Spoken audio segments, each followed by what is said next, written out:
Yona Chatelain, vous qui avez un regard, vous êtes dans le métier depuis plusieurs années, on se rend compte qu'avec l'évolution, il y a des répétitions entre les chaînes nationales, locales et internationales. Oui, mais c'est aussi symptomatique de ce qu'on a refusé de considérer. Parce que l'audiovisuel, d'abord, c'est d'abord un outil de puissance étatique. Parce que l'audiovisuel permet aux États de construire la réputation. Là, je passe sous le contrôle de M. Ngango. Cet outil de puissance-là devrait être central. On ne peut pas avoir l'audiovisuel périphérique, laissé en marge. Ce n'est pas un secteur comme tous les autres secteurs. C'est quand même un secteur qui, par l'information, l'éducation et le divertissement, va structurer des comportements, va mouler des attitudes, va imprimer dans la mémoire évidemment des Camerounais, des Africains et puis de tous ceux qui sont consommateurs, des modes de consommation.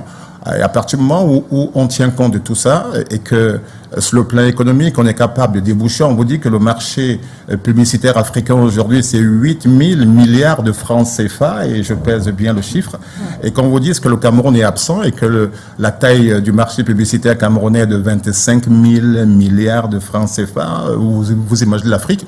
Il faut aller vers l'Afrique avec les moyens de la conquête, et pour ça, à partir du moment où on se rend compte que sur le plan politique, on est capable de raconter nous-mêmes notre histoire avec l'audiovisuel, qu'on est capable évidemment de générer de l'emploi. Il y a plus de 500 postes d'emploi dans l'audiovisuel, plus de 500 postes d'emploi dans l'audiovisuel, et qu'on sait qu'il y a des opportunités économiques pour l'État en termes de devises. Non, on ne peut pas dire que l'audiovisuel restera périphérique, restera résiduel et devait être central. C'est parce que justement il n'est pas central que les acteurs ne sont pas accompagnés peut-être par les pouvoirs publics suffisamment. Je sais qu'il y a une aide à la presse, il y a le ministère de la Communication qui s'échine évidemment à être du côté des acteurs de l'audiovisuel, mais c'est qui est normal. Et puis d'ailleurs, il va de la belle personnalité du ministre Sadi, qui est vraiment aux côtés des acteurs et comprend, il nous comprend. Parfois, j'ai l'impression que c'est un ancien animateur, ancien journaliste, ancien producteur, tellement le ministre de la Communication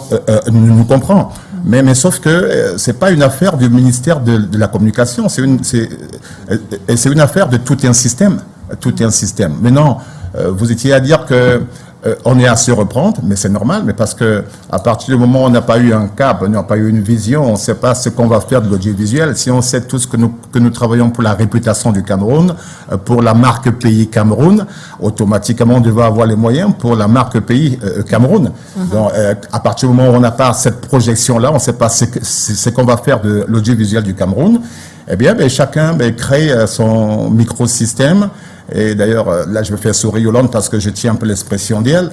Il y a certains qui sont dans l'égo-système alors qu'on doit être dans l'écosystème. Et bien, c'est pour ça justement qu'on se reprend. Avant de